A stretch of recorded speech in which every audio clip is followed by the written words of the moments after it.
L'événement de Mubahila, première partie. Au début de l'islam, Najran était un centre empli de gens s'étant convertis de l'idolâtrie au christianisme. Le saint prophète avait envoyé des lettres aux chefs de diverses contrées, les invitant à rejoindre l'islam. Une telle lettre était adressée aux chrétiens de Najran. Elle disait: au nom du Dieu d'Ibrahim, d'Ishaq et de Yacoub.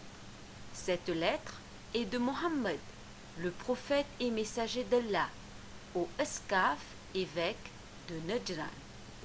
Louange au Dieu d'Ibrahim, d'Ishaq et de Yacoub. Je vous invite à adorer Allah plutôt que ses serviteurs. Je vous invite à sortir de la soumission aux serviteurs d'Allah pour vous soumettre à Allah lui-même. Si vous refusez mon invitation, vous devrez alors au moins payer le jizya, la taxe, à l'État islamique, afin que vos biens et vos personnes soient protégés. Autrement, vous êtes prévenus être en danger. En utilisant les noms des anciens prophètes, le saint prophète tenait à montrer aux chrétiens de Najran que la croyance en un Dieu unique qu'il leur inculquait était la même que celle prêchée par les précédents prophètes, Ibrahim alayhi salam, Ishaq alayhi salam et Yacoub alayhi salam, auxquels ils croyaient. Il est aussi dit que le saint prophète avait cité le verset suivant du Coran dans sa lettre. Dis, ô Mohammed, ô gens du livre, ô gens de la Bible, venez à une parole commune entre nous et vous, que nous n'adorions qu'Allah sans rien lui associer, et que nous ne prenions point les uns les autres pour seigneurs en dehors d'Allah. Puis, s'ils tournent le dos, dites, soyez témoins que nous sommes musulmans, ceux qui se sont soumis à Allah. Surat Ali Imran, numéro 3, verset 64. Lorsque Abu Haris, escaf et chef de l'église, reçut cette lettre, il la lut attentivement, puis nomma un comité composé d'hommes de religion et de sages afin de prendre une décision sur la question. L'un d'entre eux, qui était quelqu'un d'expérimenté et d'intelligent, conseilla qu'un groupe représentant le peuple de Najran se rende à Médine afin d'étudier le titre de prophète revendiqué par le saint prophète sallallahu alayhi wa sallam. 60 personnes, considérées comme étant les plus sages et érudites parmi les gens de Najran, ont été désignées. Elles furent conduites par 3 de leurs hommes de religion. Le groupe arriva à Médine et entra dans une mosquée vêtue de vêtements en soie, portant des bagues en or et la croix au cou. En les voyant ainsi habillés, le saint prophète fut troublé et il les ignora. Ils comprirent que quelque chose n'allait pas, mais ne savaient pas vraiment ce qu'ils devaient faire. Suivant les conseils d'Imam Ali alayhi salam, la délégation de Najran changea leurs habits pour des tenues simples et retira leurs ornements. Ils se présentèrent à nouveau face au saint prophète qui les reçut chaleureusement.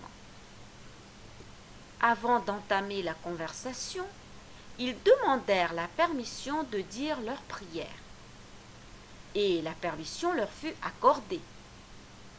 On les conduisit dans un coin de la mosquée où ils purent prier en toute aisance et confortablement. Puis, la conversation suivante eut lieu. Le saint prophète: je vous invite à croire au Tawhid et à adorer un Dieu unique et de vous soumettre à sa volonté. Puis il récita le verset 64 de la sourate Ali Imran. Les pères chrétiens dirent: Si l'islam désigne la foi en un Dieu unique de l'univers, nous croyons déjà en lui et suivons déjà ses ordres. Le saint prophète dit alors: l'islam a quelques signes et certaines de vos actions montrent que vous n'avez pas accepté l'islam réel. Comment pouvez-vous dire adorer un Dieu unique alors que vous adorez la croix, que vous mangez du porc et que vous croyez que Dieu a un fils? Un père chrétien prit alors la parole. Isa alayhi salam est forcément le fils de Dieu, puisque sa mère, Maryam alayhi salam, a donné naissance à lui sans avoir épousé qui que ce soit de ce monde. Son père est donc forcément le Dieu de l'univers. Nous croyons aussi à Jésus comme étant Dieu parce qu'il redonnait la vie aux morts, parce qu'il guérissait les malades et qu'il faisait des oiseaux à partir de l'argile qu'il faisait voler. Tout cela montre qu'il est Dieu. Notre saint prophète répliqua: non, il est le serviteur et une créature de Dieu. Et il a été placé dans la matrice de sa mère, Bibi Maryam alayhi salam. Tous ses pouvoirs et sa force lui ont été accordés par Dieu. À ce moment-là, l'ange Jibril alayhi salam apporta le verset suivant du Saint-Coran de la part d'Allah subhanahu wa ta'ala. Nul doute, pour Allah, Jésus est comme Adam, qu'il créa de poussière. Puis il lui dit: sois, et il fut. Surat Ali Imran, numéro 3, verset 59. Ce qui veut dire que si Isa alayhi salam peut être appelé le fils de Dieu parce qu'il était né sans père, alors Adam alayhi salam, né sans père ni mère, mérite ce titre encore mieux. Les pères chrétiens ne surent quoi répliquer, mais ils s'obstinèrent à exprimer leur désaccord. Puis le verset suivant du Saint-Coran fut révélé. À ceux qui te contredisent à son propos, maintenant que tu en es bien informé, tu n'as qu'à dire: venez, appelons nos fils et les vôtres, nos femmes et les vôtres, nos propres personnes et les vôtres, puis proférons exécration réciproque en appelant la malédiction d'Allah sur les menteurs.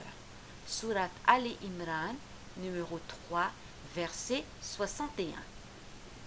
Le saint prophète sallallahu alayhi wa sallam émit ce verset devant les chrétiens et lança le défi du Mubahila, qui consiste à se maudire les uns les autres. Les chrétiens délibérèrent, puis annoncèrent qu'ils acceptaient le défi avant de retourner dans leur camp.